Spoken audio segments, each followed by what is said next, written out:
প্রতিটি সেন্টারে ভালোভাবে মাইনরিটি বুথ পেয়েছি এবং হিন্দু বুথের কাস্টিংয়ের 95% বুথ ভারতীয় জনতা পার্টির পক্ষে গিয়েছে। আমার ঘরের টিনও সারা খানা করে লইছে। নমস্কার দর্শকবৃন্দ, আপনারা দেখছেন আজকের পড়া, সঙ্গে রয়েছি আমি সৌমিন্দ্র পাল। দর্শকবৃন্দ, এই মুহূর্তে দুটি খবর নিয়ে এসেছি আপনাদের জন্য। প্রথম খবর হলো নির্বাচন সংক্রান্ত খবর এবং অন্যটি কালবৈশাখীর তাণ্ডবের খবর। 70টি বুথ কমিটি নিয়ে বিজেপি মন্ডল কমিটি গঠিত। এর মধ্যে 16টি সংখ্যালঘু বুথ কমিটি রয়েছে। 70টি বুথে 59,389 ভোটার রয়েছেন। এদের মধ্যে সংখ্যালঘু ভোটার 33,530 জন, বাকি 26,000-এর মতো রয়েছেন হিন্দু ভোটার। কিন্তু গতকাল ভোটের পর খবর পাওয়া গেছে যে প্রত্যেকটি সেন্টারে সংখ্যালঘুরা বিপুল পরিমাণে বিজেপিকে ভোট দিয়েছেন এবং হিন্দু ভোটের কাস্টিং এর 95% ভোট বিজেপির পক্ষে গিয়েছে।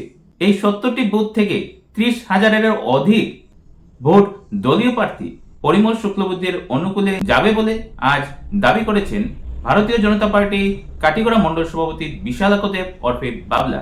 এদিন সংবাদ মাধ্যমে কথা বলার সময় উপস্থিত ছিলেন বরিষ্ঠ বিজেপি নেতা নির্মলেন্দু চক্রবর্তী, সজল রঞ্জন দেব, রানা চক্রবর্তী, নির্ঝর দাস, স্বপন দেব প্রমুখ। তাছাড়াও সংখ্যালঘু বিভাগের হিবরুল ইসলাম মাঝার ভুইয়া, হিলাল আহমেদ তালুকদার, জিয়াউর রহমান, হোসেন আহমেদ সহ আরো অনেকেই উপস্থিত ছিলেন। আমরা বিজেপি কাটিগড়া মণ্ডলে 70টি বুথ নিয়ে কাটিগড়া মণ্ডল কমিটি, সেখানে 59,389টি ভোটার আছেন এবং আমাদের এখানে মাইনরিটি বুথ 33,530টি আছে, বাকি 25,000 হিন্দু বুথ আছে। কিন্তু আমরা দেখতে পেয়েছি গতকালকে আমরা মণ্ডলের যারা পদাধিকারী এবং কার্যকর্তারা আমরা বুথে বুথে আমরা 70টি বুথে গিয়েছি এবং 70C ফর্ম আমরা কালেকশনও করেছি। আমরা দেখতে পাচ্ছি যে আমাদের মণ্ডলে 16টি মাইনরিটি বুথ কমিটি আছে। এই এলাকা থেকে আমরা যেভাবে আমরা মাইনরিটি লোকরা ভারতীয় জনতা পার্টির পক্ষে ভোটদান করেছেন, আমরা প্রতিটি সেন্টারে আমরা ভালোভাবে মাইনরিটি বুথ পেয়েছি এবং হিন্দু বুথের কাস্টিংয়ের 95% বুথ ভারতীয় জনতা পার্টির পক্ষে গিয়েছে এবং আমরা কাঠিগড়া মণ্ডল থেকে 59,000-এর মধ্যে প্রায় 26,000 হিন্দু বুথ, বাকি মাইনরিটি বুথ।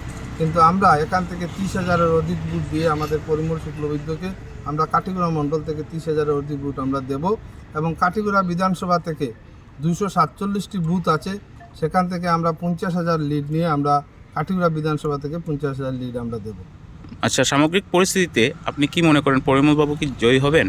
পরিমল শুক্লবৈদ্য আমরা গতকালকে আজকে বিকালবেলা 3টার সময় আমাদের জেলা কার্যালয়ে সভা আছে, এখান থেকে আমি মণ্ডল সভাপতি হিসাবে আমরা যাব এবং আমরা জেলা থেকে এবং জেলা অন্যান্য মণ্ডল থেকে যা খবর পেয়েছি যে আমরা 3 লক্ষের অধিক ভোট পেয়ে পরিমল শুক্লবৈদ্যকে আমরা এখান থেকে সাংসদ নির্বাচিত করব।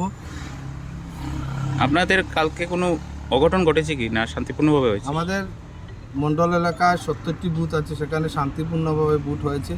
মানুষ যেভাবে ভারতীয় জনতা পার্টির পক্ষে নরেন্দ্র মোদীকে প্রধানমন্ত্রী বানানোর জন্য মুসলিম সম্প্রদায় বলুন এবং হিন্দু সম্প্রদায় বলুন, সবাই মোদীকে প্রধানমন্ত্রী তৃতীয়বারের জন্য প্রধানমন্ত্রী বানানোর জন্য মানুষ যেভাবে এগিয়ে এসেছে। আমরা দেখেছি অনেক হিন্দু সেন্টারে 90% ভোট কাস্ট হয়েছে, 91%। নরবতী একটা সেন্টারে 91% ভোট কাস্ট হয়েছে। ধন্যবাদ। আমরা এবার মাইনরিটি এলাকায় অন্যান্য সময় বিজেপি করতে অনেক অসুবিধা হইতো।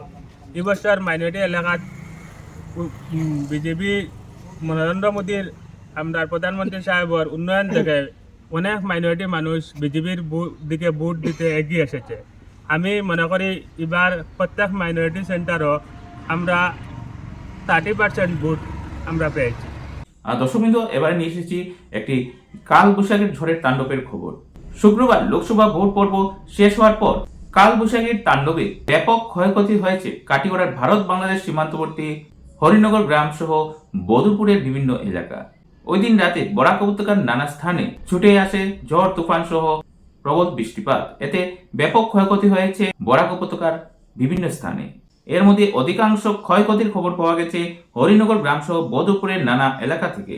বদরপুরে একাংশ স্থানে মানুষের বাড়ি ও যানবাহনের উপর গাছপালা ভেঙে পড়ার মতো খবর পাওয়া গেছে। অনেক স্থানে বৈদ্যুতিক খুঁটি ভেঙে পড়ায় বিদ্যুৎ পরিষেবা লাটে ওঠে।